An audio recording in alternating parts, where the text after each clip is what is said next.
Before the video starts, please like, subscribe, and comment. Any interaction will help me greatly.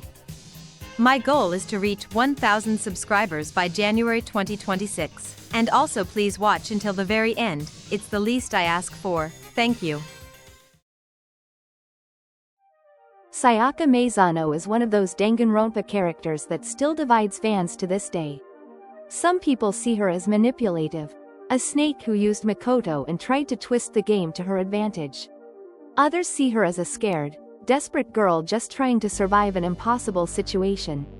But the truth is, Sayaka's story isn't as simple as villain or victim. She's written in this strange gray area, one that makes people uncomfortable, because it forces us to admit that good people can still make selfish choices. In this video, I want to look at who Sayaka really was beneath that perfect idol image, not the fandom's version of her, not the game's surface-level portrayal, but the person underneath all that pressure. So, was Sayaka Maizono manipulative, or was she misunderstood? Let's find out. Although, we don't have a lot of her to go off of, since she was killed so early and stayed kind of mysterious. Unless we want to start psychoanalyzing everything she did, which, yeah, we're doing that. From what we do see, though, Sayaka's actions tell us a lot about who she really was. She wasn't written to be a mastermind or a villain, she was someone cracking under pressure. You can tell through how quickly her attitude shifts from the first day to the night of her death. Let's start with Sayaka's early life, because there's actually a lot hidden there that people tend to skip over. Sayaka was raised only by her father, since her mom passed away when she was young. Her dad worked long hours, so she spent most of her childhood alone, and that isolation really shaped her. The only thing that made her feel connected to the world was watching idol performances on TV. Those girls' smiles gave her comfort, so she decided she wanted to give that same kind of happiness to others. But here's where it gets interesting. It's mentioned that Sayaka made sacrifices and even did some bad things to reach that dream. That tells us her determination wasn't all sunshine and purity. From the start, Sayaka's identity is built around survival and performance. She's learned that to be loved, she has to smile, perform, and do whatever it takes to keep that image intact. It's also shown that Sayaka posed for an idol photo book at least once, which we learn about later when Nagito trades a copy of it to Teru.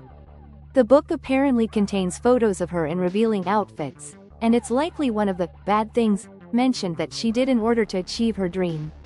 While the details around it aren't fully explained, it does confirm that Sayaka's career involved compromises and choices that weren't always positive. It adds to the idea that her rise to success wasn't purely clean or easy, and that she was already familiar with making difficult sacrifices for her goals. Now that we've learned of her backstory, we can get into her motive.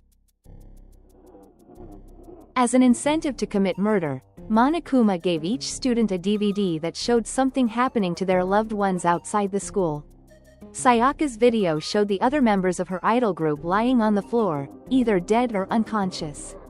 While it's never confirmed exactly what happened to them, the implication is that they were either harmed or in danger, and Sayaka immediately assumes the worst. Considering how much her identity revolves around her idol career and the people tied to it, this motive hits her harder than most of the others. For her, it's not just about friends or family, it's everything she's built her life around being torn away in an instant. The DVD deeply traumatized Sayaka, and this is where her behavior starts to shift. Soon after seeing it, she began planning to murder Leon Kawata and frame Makoto for the crime. Before any of that, though, she asked Makoto to promise that he'd do anything it took to help her escape. Makoto, wanting to protect her, took the golden ornamental sword from the gym and kept it in his room for defense. Later that evening, Sayaka went to Makoto's room, visibly shaken. She told him someone had tried to break into her room and said she didn't feel safe staying there. Out of concern, Makoto agreed to switch rooms with her, and they exchanged room keys. On the surface, this seemed innocent, just a friend trying to help, but this decision would end up being the foundation of Sayaka's entire plan.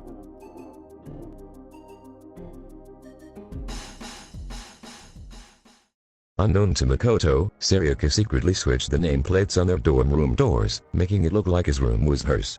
She then wrote a message on Makoto's notepad, claiming she had found a way to escape, and slid the note under Leon Quata's door, luring him into what she planned as an ambush. Earlier that day, Sayaka had taken a knife from the kitchen, intending to use it for the attack. When Leon entered what he thought was Sayaka's room, she struck first. Leon grabbed the ornamental sword from Makoto's shelf to defend himself, and during the struggle, he broke Sayaka's wrist, causing her to drop the knife. Injured and panicked, Sayaka fled into the bathroom and shut the door. Because Makoto's bathroom door was faulty and had to be lifted open, Leon assumed it was locked. He left to get his toolkit, then returned and forced his way inside, stabbing Sayaka in the stomach. In her final moments, Sayaka used her blood to write 11,037 on the bathroom wall, Leon's name upside down. After the trial, Kyoko Kirijiri suggested that this was Sayaka's way of trying to make amends with Makoto before she died. Alright, now that we've covered all the important context, let's get into the real question. Was Sayaka Maizono a snake, or was she misunderstood? Before we answer that, let's talk about what the word snake actually means. A snake person is a derogatory term used for someone deceitful, untrustworthy, or two-faced. Basically someone who lies, betrays others, or acts friendly while secretly working against you.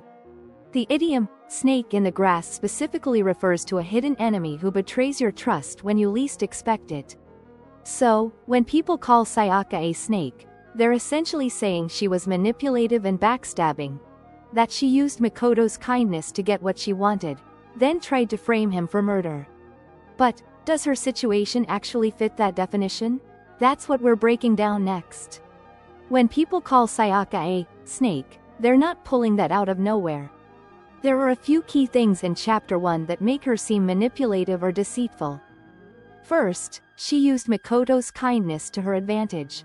She knew he trusted her, and she played into that trust, asking him to protect her, switching rooms with him, and later using his notepad and room setup to frame him for murder. Second, she lied directly to his face. The story about someone trying to break into her room wasn't true. It was a setup to get Makoto to switch rooms, which was the foundation of her plan. And finally, she didn't just plan to kill Leon, she planned to make Makoto take the fall for it. If her plan had worked, Makoto would have been executed while she walked free.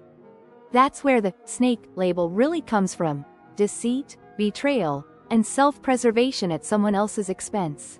On paper, it's hard to defend those actions, but when you step back and look at why she did it, the situation gets a lot more complicated. Now, let's look at the other side of the argument, the idea that Sayaka wasn't a snake, but someone acting out of fear and desperation. By the time the motive was revealed, Sayaka was already breaking down. Her entire world, her friends, her career, everything she worked for, was suddenly shown to her as being destroyed. For someone who built her whole identity around her idol group and her dream, that was basically like losing her reason to live. On top of that, Sayaka was trapped in a killing game, surrounded by strangers, and completely terrified. Her plan wasn't made out of cold calculation, it was made out of panic.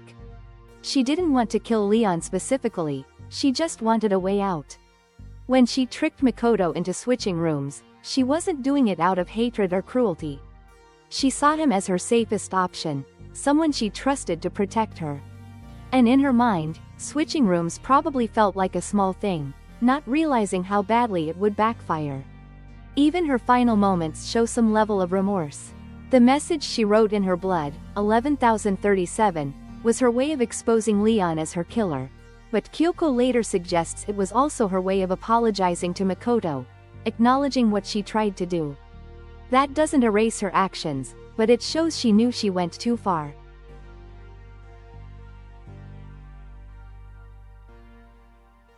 Sayaka isn't the only one who panicked under pressure. Nearly every character had a moment where fear pushed them to extremes. Some just didn't act on it as quickly as she did. If anything, her early breakdown shows how fragile hope really is once survival instincts kick in. Sayaka's story isn't one with simple answers. Fear, ambition, and survival all collided in ways that blurred trust and betrayal. Every choice she made sits somewhere between instinct and intention, between survival and deceit. Maybe she knew exactly what she was doing, or maybe she was just trying to hold onto the only dream she ever had.